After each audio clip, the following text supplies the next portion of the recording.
लोक पावन भगवान द्वारिकाधीश श्री कृष्ण ने परम अकिंचन भक्त ब्राह्मण सुदामा का चरणामृत लिया, ग्रहण किया, उसे अपने मस्तक पर धारण किया।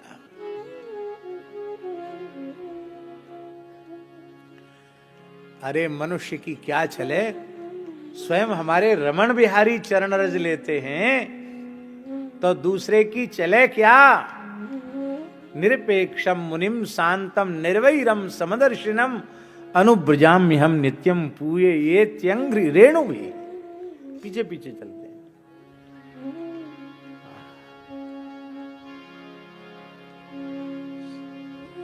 आप कहेंगे चरण रज लेते हैं, चरण जल लेते हैं, भगवान भी भक्तों का उच्छिष्ट लेते हैं, इसका कोई प्रमाण है? कम से कम ब्रजवासियों को तो नहीं सोचना चाहिए। क्यों? इसी बात में तो चकरा गए ब्रह्मा जी कि ये कैसा परब्रह्म परमात्मा जो गोप बालकों की जूठन खा रहा है, ये कैसा परमात्मा। श्रौत यज्ञों में जिनमें वषटकार का प्रयोग होता है और बड़ी पवित्रता से पुरोडास का निर्माण किया जाता है और कपालों पर पुरोडास का वपन किया जाता है और विशुद्ध मंत्रोच्चार पूर्वक देश काल मंत्र की शुद्धि से युक्त होकर के वे श्रौत यज्ञ परायण ब्राह्मण भावना से यह निश्चय कर लेते हैं कि जिस देवता के संबंधी पुरोडास का वपन किया गया है उस देवता ने उसे स्वीकार किया, मानते हैं। लेकिन प्रत्यक्ष स्वीकार करते हुए वे दर्शन नहीं कर पाते हैं।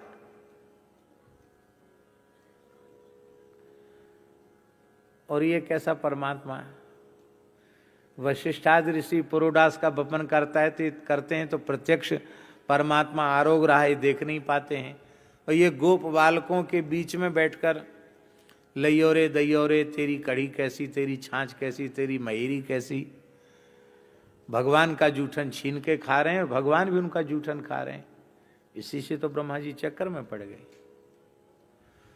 तब आप एक प्रश्न कर सकते हैं कि बालक तो बालक होते हैं, उनमें कोई ज्यादा जूठे सखरे का विचार होता नहीं है, भगवान बालक ही तो हैं,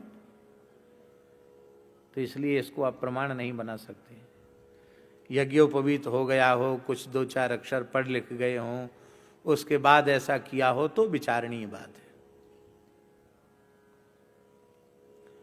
भगवान द्वारिकाधीश रूप में है, सारे संदेह अपास्त हो गए। पूर्ण वैदिक चर्या है भगवान की, और उसी चर्या को देखकर तो नारद जी आश्चर्यचकित हैं। और भगवान समाधान करते हुए क्या कह रहे हैं? ब्रह्मन धर्मस्य वक्ता हम, ब्रह्मन अहम धर्मस्य वक्ता। केवल वक्ता नहीं हूं, करता, जो बोलता हूं उसके अनुरूप आचरण भी करता हूं। ब्रह्मन धर्मस्य वक्ता हम करता तदनुमोदिता तत्शिक्षयन् लोकमिमम् स्थितः, तत्शिक्षयन् इमं लोकम आस्थितः। उस वैदिक धर्म की अपने आचरण के माध्यम से शिक्षा देने के लिए ही इमं लोकम आस्थितः, मैंने इस लोक का आश्रय लिया है। इसलिए पुत्र मां खिद, बेटा नारद तुम खेद मत करो कि परब्रह्म परमात्मा को इतना कर्मकांड करने की क्या जरूरत पड़ गई। संध्योपासन, तर्पण, श्राद्ध, गायत्री जप, इस सब की परमात्मा को भला क्या आवश्यकता है। महाराज जी, हमने तो जैसा देखा है मूल श्रीमद् भागवत में पूरे ग्रंथ में इतने प्यार से भगवान ने कहीं नारद जी को वत्स नहीं कहा, यहां बेटा कहा। क्योंकि नाटक इस तरह का है ना, नारद जी आते हैं तो भगवान चरण धोते हैं, पादोदक लेते हैं, उनकी आरती पूजा करते हैं। भगवान गृहस्थ हैं, क्षत्रिय हैं, वो ब्रह्मा जी के साक्षात मानस पुत्र हैं, देवर्षि हैं, विरक्ता नाम शिरोमणि हैं। तो भगवान अपने गृहस्थ वाला नाटक करते हैं, वो भी विरक्त वाला नाटक करते हैं। पर यहां भगवान भगवत्ता में स्थित होकर के, वत्स बेटा नारद तुम अपने मन में खेद मत करो। और वो भगवान श्री कृष्ण पांडवों के राजसूय यज्ञ में जब पधारते हैं, सबको सेवा के विभाग वितरित कर देते हैं और स्वयं के लिए पूछते हैं, धर्मराज युधिष्ठिर यज्ञ में मुझे कौन सी सेवा मिलेगी? कहा प्रभु आपकी तो अग्र पूजा हुई है, तो आप तो पूजा लो। भगवान बोले मुफ्त खोर नहीं है हम, कि मंगला भोग और श्रृंगार भोग और बाल भोग और राज भोग और अत्थापन भोग और संध्या भोग और शयन भोग 5-5, 7-7 बार आरोगें और करें धरें कुछ नहीं। जाको को खाए ताकि टहल बजायो करे, खाने वाले को कुछ ना कुछ सेवा करनी चाहिए।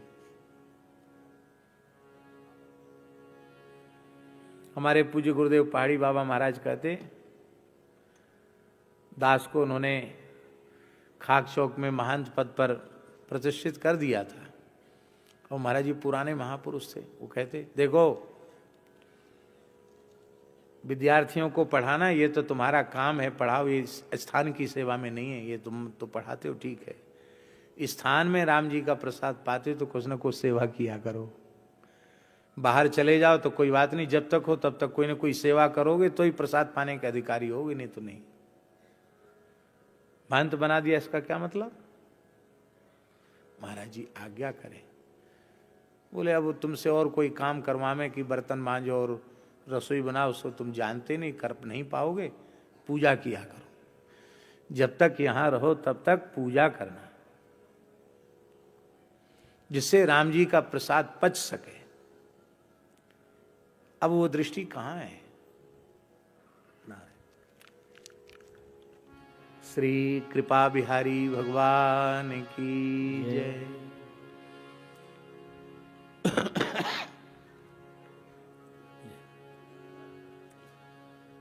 तो भगवान बोले बिना सेवा के हम नहीं रहेंगे, हम द्वारिका जा रहे हैं। अब सब लोग सोच रहे थे कि महत्वपूर्ण सेवा के सभी विभाग तो स्वयं इन्होंने ही वितरित किए हैं, अब कोई विभाग तो शेष है ही नहीं, ये कौन सी सेवा लेंगे? युधिष्ठिर ने कहा महाराज आपको सेवा बताएगा भला कौन, आप स्वयं ही सेवा अपनी चयन कर लीजिए, आपके लिए कौन सी सेवा उपयुक्त है। ठाकुर जी बोले हमने सेवा बांटने में चतुराई की है। क्या? बोले सब विभाग बांट दिए, जो अपने पास रखना था उसको हमने बोला ही नहीं। अब सबके कान खड़े हो गए महाराज जी की कौन सा ऐसा महत्वपूर्ण विभाग है जिसको प्रभु ने किसी के सामने नहीं बताया। अर्जुन, भीमसेन, नकुल, सहदेव सब देखने लगे, युधिष्ठिर भी सावधान, भीष्म जी भी आश्चर्य में पड़ गए, क्या बताएंगे भगवान। भगवान ने कहा इस यज्ञ में ऋषि मुनि महात्मा पधारेंगे, साधु ब्राह्मण पधारेंगे, उनके चरण धोने की सेवा और उनकी जूठी पत्तल उठाने की सेवा इस दास की। भगवान ने द्वारिका लीला के अवसर पर राजसु यज्ञ में संतों के चरण धोए हैं, उनकी जूठी पत्तल उठाई। ग्रंथ में तो है ही, नाभाजी ने भी इसको धृत किया है।